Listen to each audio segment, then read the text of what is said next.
दोस्तों, अगर हम लॉन्ग टर्म के लिए इन्वेस्ट करने की बात करते हैं, तो अगले 10 सालों के लिए बेस्ट एसआईपी प्लान क्या हो सकता है? तो यहाँ पर मैंने 2 चीज़ों की बात की। पहली चीज़ अगले 10 साल, दूसरी चीज़ बेस्ट एसआईपी प्लान। तो पहले पॉइंट पर हम बात कर लेते हैं कि 10 साल का ही टाइम पीरियड क्यों चुना है? तो ये मैंने इसलिए चुना है क्योंकि हिस्टोरिकल डाटा हमें ये बताता है कि कम से कम 7 साल के टाइम पीरियड के लिए अगर किसी ने एसआईपी करी हो, तो उसके नेगेटिव रिटर्न होने के चांसेस बहुत ही कम हो जाते हैं। और हमने और ज्यादा रिस्क को मिनिमाइज करने के लिए 10 साल का टाइम पीरियड चुना है। तो आप मेरी कंप्यूटर स्क्रीन पे देख सकते हैं, अगर हम निफ्टी 50 के रिटर्न्स की ही बात करें, तो अगर किसी व्यक्ति ने 1999 से लेकर अब तक के टाइम पीरियड में किसी भी 7 साल के लिए लगातार एसआईपी करी हो, तो उसके नेगेटिव रिटर्न होने के चांसेस आप देख सकते हैं कि बिल्कुल जीरो दिखाई दे रहे हैं। तो हमने यहाँ रिस्क को और ज्यादा मिनिमाइज करने के लिए 10 साल के टाइम पीरियड का चुनाव किया है, क्योंकि हो सकता है किसी 1 साल में, 2 साल में या 3 साल में एसआईपी के रिटर्न नेगेटिव हो जाएं, लेकिन जो 10 साल का टाइम पीरियड है, इसमें रिटर्न मिलने की जो पोटेंशियल है, वो काफी ज्यादा बढ़ जाती है। तो ये हो गया पहला पॉइंट। अभी हम आते हैं दूसरे पॉइंट पर कि बेस्ट एसआईपी प्लान क्या हो सकता है। तो यहाँ पर मैंने काफी ज्यादा रिसर्च करी है, एनालिसिस किया है, और उसके बेसिस पर मैं आपको एक ऐसा एसआईपी प्लान बताने जा रहा हूं जिसमें आपको ग्रोथ भी मिले, रिस्क की मात्रा मिनिमाइज हो, और इसके साथ साथ हैजिंग का भी ऑप्शन हो। तो यहाँ पर मैं आपको सिंपल लैंग्वेज में और डाटा एग्जाम्पल के साथ समझाने वाला हूँ। तो वीडियो को स्टार्ट से लेकर एंड तक पूरा देखें, बिल्कुल भी स्किप ना करें, क्योंकि अधूरा ज्ञान डेंजरस ज्ञान होता है। तो चलिए समय को ना गवाते हुए शुरू करते हैं। तो पहली चीज जो मैं एसआईपी में करूंगा वो होगी मिड कैप इंडेक्स या फिर मिड कैप म्यूचुअल फंड को इंक्लूड करना। ये एक्टिव होगा या पैसिव होगा, इसके बारे में हम बाद में बात करेंगे, लेकिन हमने मिड कैप कैटेगरी को ही क्यों चुना, इसके बारे में पहले बात कर लेते हैं।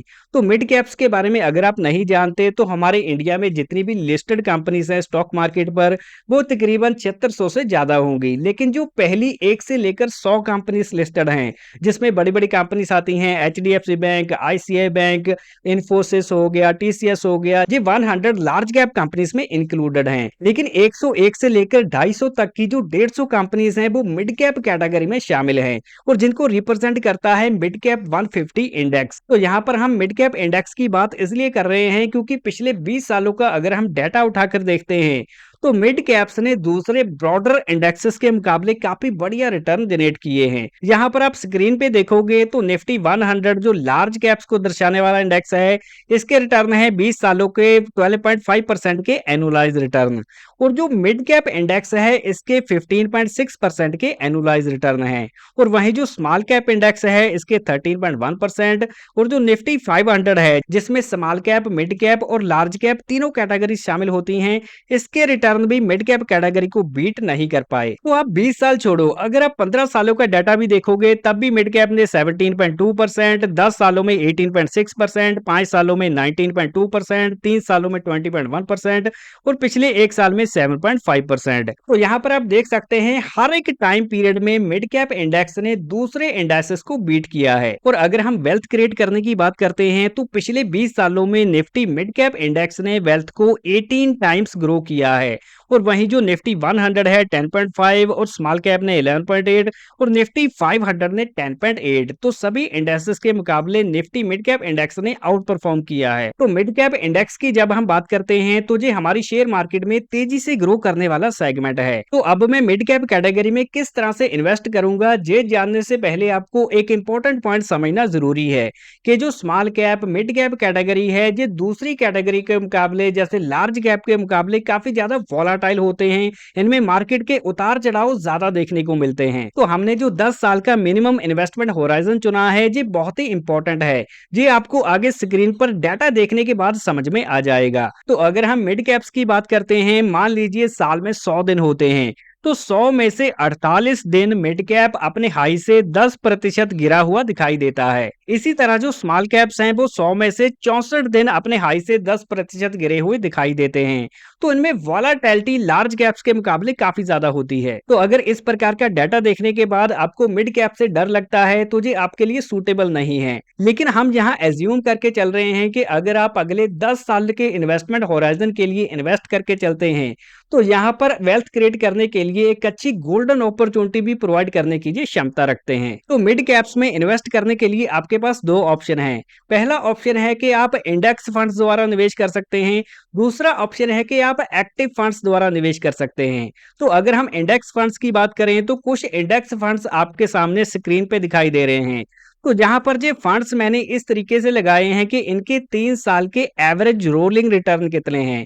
रोलिंग रिटर्न का मतलब होता है कि जब से ये फंड लॉन्च हुआ है, कोई भी 3 साल उठा लो और उसके एवरेज एनुअलाइज रिटर्न देख लो, तो इसको रोलिंग रिटर्न बोला जाता है। तो यहाँ पर देखने पर आपको पता चलेगा कि पहले जो 5-6 इंडेक्स फंड्स हैं, उनके रिटर्न्स में कोई बड़ा डिफरेंस दिखाई नहीं दे रहा, क्योंकि ये फंड मिड कैप 150 इंडेक्स को फॉलो करते हैं। तो यहाँ पर ये इंडेक्स फंड्स मेरे द्वारा कोई रिकमेंडेशन नहीं है कि आपको इनमें इन्वेस्ट करना है। ये सिर्फ सैंपल के लिए है, एग्जाम्पल के लिए हैं। तो यहाँ पर कोई भी इंडेक्स फंड चुनने से पहले आप उसके 3 साल के एवरेज रोलिंग रिटर्न देख सकते हैं, एएमसी की रेपुटेशन देख सकते हैं, ट्रैकिंग एरर्स को चेक कर सकते हैं, और इन सभी चीजों को देखने के बाद आप किसी म्यूचुअल फंड में निवेश करने का डिसीजन ले सकते हैं, अगर आप पैसिव इन्वेस्टर हैं। और दूसरा, अगर आप एक्टिव म्यूचुअल फंड्स का चुनाव करना चाहते हैं जिनमें फंड मैनेजर्स द्वारा स्टॉक्स की सिलेक्शन करी जाती है, मैनेज किया जाता है, तो आप अपने हिसाब से रिसर्च करके उनका चुनाव कर सकते हैं। और हम भी अपने चैनल के माध्यम से समय समय पर मिड कैप कैटेगरी के अच्छी क्वालिटी के फंड्स की वीडियोस डालते रहते हैं, तो उसको स्टडी करने के बाद भी आप ऐसे फंड्स का चुनाव कर सकते हैं। और अभी हम आते हैं एलोकेशन की ओर कि अपनी एसआईपी अमाउंट में कितनी एलोकेशन मिड कैप कैटेगरी की रखने पर विचार किया जा सकता है। तो यहाँ पर जो एलोकेशन मेरे हिसाब से 20 से लेकर 40% की हो सकती है। 20% मिनिमम और 40% मैक्सिमम। तो यहाँ पर अगर आप 20% से कम रखते हैं तो जी काफी ज्यादा डाइवर्सिफाई हो जाएगा, लेकिन अगर आप 40% से ज्यादा रखते हैं तो जी काफी ज्यादा कॉन्सेंट्रेटेड हो जाएगा। तो रेंज यहाँ 20 से 40% के बीच सही रह सकती है। बाकी आप अपने रिस्क एपेटाइट के हिसाब से एलोकेशन का चुनाव कर सकते हैं। तो अगर आपकी एसआईपी अमाउंट एग्जाम्पल के लिए 10,000 रुपए की है, तो उसमें 2,000 से लेकर 4,000 तक की एलोकेशन मिड कैप को एलोकेट करी जा सकती है। और इसके बाद हम बढ़ते हैं नंबर 2 के इन्वेस्टमेंट ऑप्शन की ओर, जो कि है यूएस की मार्केट में निवेश करना। तो जब हम यूएस की मार्केट की बात करते हैं तो लोगों के मन में कई सारे विचार चलते हैं कि अभी तो मार्केट बहुत ज्यादा वॉलेटाइल है, बहुत ज्यादा मार्केट भाग चुकी है, रैली आ चुकी है, इस समय निवेश करना तो खतरे से खाली नहीं है। लेकिन यहाँ हम बात कर रहे हैं एसआईपी इन्वेस्टमेंट की, अगले 10 साल के मिनिमम इन्वेस्टमेंट होराइजन की। तो यहाँ पर मैं आपको नैस्डैक 100 जो कि यूएस की मार्केट को रिप्रेजेंट करने वाला एक इंडेक्स है, इसका पुराना हिस्टोरिकल डाटा दिखाना चाहता हूँ।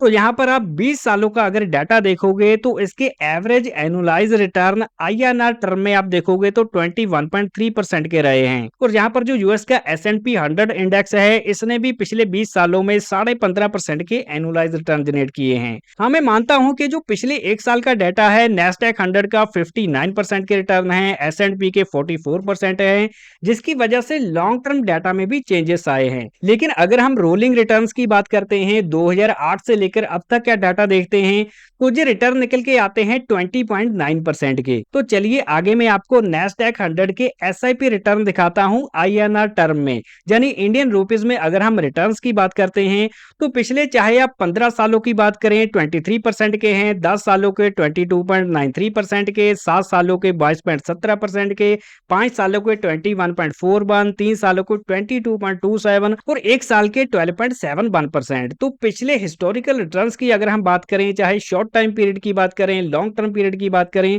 काफी अच्छा इसने परफॉर्म किया है। तो इसके पीछे कई सारे रीजन हैं। एक तो हमारा जो इंडियन रुपीज है वो सालाना डेप्रिशिएट होता है, डॉलर के मुकाबले तकरीबन 3% ये डेप्रिशिएट हो जाता है। और इसके अलावा यूएस की मार्केट में टेक स्टॉक्स का काफी ज्यादा बूम है, उनके पास आर्टिफिशियल इंटेलिजेंस वाले स्टॉक्स हैं, सेमीकंडक्टर है, तो टेक्नोलॉजी कंपनीज में उनमें काफी ज्यादा मोट देखने को मिलता है, जो कि ग्लोबल कंपनीज में और हमारे इंडिया में देखने को नहीं मिलता। हाँ, थोड़ा बहुत चाइना में, ताइवान में देखने को मिलता है, लेकिन यूएस यहाँ लीड करता है वर्ल्ड लेवल पर। और अब आप कहोगे रिजवंत भाई, अगर हमें यूएस की मार्केट में निवेश करना हो इंडिया में बैठकर, तो हम कहाँ एसआईपी करें? तो यहाँ पर आप उस ईटीएफ का चुनाव कर सकते हैं जो कि नैस्डैक 100 जैसे इंडेक्स को फॉलो करता है। एग्जाम्पल के लिए मोतीलाल ओसवाल का जो नैस्डैक 100 है यानी MON 100 एक अच्छा विकल्प है, एक अच्छा ETF हमारे इंडिया में शामिल है। और जैसे जैसे अभी टेक्नोलॉजी बढ़ती जा रही है तो हमारे जो बड़े ब्रोकर्स हैं जैसे ज़ीरोधा हो गया, ग्रो हो गया, अप स्टॉक, एंजल वन, ये सभी यूएस की मार्केट में निवेश करने का विकल्प डेवलप कर रहे हैं। तो 2-3 महीने का हो सकता है इनको आगे टेस्टिंग करने के लिए समय लग जाए और उसके बाद आप इंडिया में बैठकर ही यूएस की मार्केट में निवेश करने का ऑप्शन चुन सकते हैं। तो दोस्तों ये तो बात हो गई मिड कैप इंडेक्स की और यूएस की मार्केट की, जो कि दोनों ही अच्छी ग्रोथ पोटेंशियल जनरेट करने वाले ऑप्शंस हैं। और अगर आपका इन्वेस्टमेंट होराइजन कम से कम 7 से 10 साल का है तो आगे ग्रोथ की जो संभावनाएं हैं वो काफी ज्यादा बढ़ सकती हैं। और अभी सवाल आता है कि अपनी एसआईपी अमाउंट में यूएस की मार्केट की एलोकेशन कितनी रखनी चाहिए। तो यहाँ पर जो एलोकेशन 10 से लेकर 30% तक की हो सकती है। Minimum 10%, maximum 30%। अगर आप 10% से नीचे करते हैं तो यहाँ पर आपको ग्रोथ नहीं मिलेगी, लेकिन अगर आप 30% से ज्यादा करते हो तो ज्यादा कॉन्सेंट्रेटेड हो जाएगा। तो 10 से लेकर 30% की रेंज के बीच ही निवेश करने की एलोकेशन रखी जा सकती है। और इस 7 से 10 साल के टाइम पीरियड में हो सकता है आपको काफी ज्यादा वॉलेटिलिटी देखने को मिले। और यूएस की मार्केट के इस समय हायर वैल्यूएशन है, जिसकी वजह से यूएस की मार्केट में करेक्शन आने की पॉसिबिलिटी बन जाती है। तो अगर आप सेफली इन्वेस्ट करना चाहते हैं तो यूएस की मार्केट में करेक्शन आने का वेट कर सकते हैं और उसके बाद इस ऑप्शन में एसआईपी कंटिन्यू कर सकते हैं। तो यहाँ पर अभी हम बात कर लेते हैं कि इस लॉन्ग टर्म इन्वेस्टमेंट में हम रिस्क को किस तरह से मैनेज कर सकते हैं। तो यहाँ पर अगर हमारा सारा पैसा ग्रोथ में ही लग जाता है, इंडिया की मार्केट में, यूएस की मार्केट में, तो जब ये मार्केट करेक्ट होंगी, इनमें क्रैश आएगा तो हमारा पोर्टफोलियो नेगेटिव में चला जाएगा।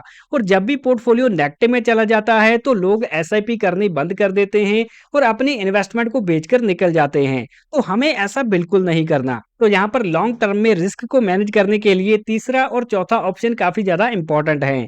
तो पहले हम बात कर लेते हैं तीसरे ऑप्शन की।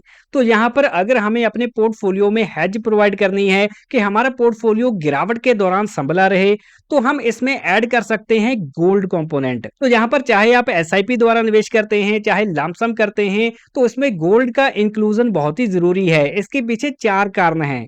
सबसे पहला कारण है कि इससे पोर्टफोलियो में डाइवर्सिफिकेशन हो जाती है और दूसरा रीजन है कि ये हेज प्रोवाइड करता है। तो इन्फ्लेशन को बीट करने के लिए गोल्ड सबसे बेस्ट माना जाता है। और तीसरे नंबर पे ये यूनिवर्सली एक्सेप्टेड है। तो आप जहां पर भी जाएं, जिस कंट्री में भी जाएं, गोल्ड को बेचकर आप उसकी करेंसी ले सकते हैं। और चौथा रीजन है कि गोल्ड को सेफ हेवन माना जाता है। तो जब भी कोई वार जैसी सिचुएशन आती है, कोई क्राइसिस आते हैं, तो लोग गोल्ड खरीदते हैं। तो इन 4 रीजन की वजह से आपके एसआईपी प्लान में गोल्ड का इंक्लूजन होना बहुत ही जरूरी है।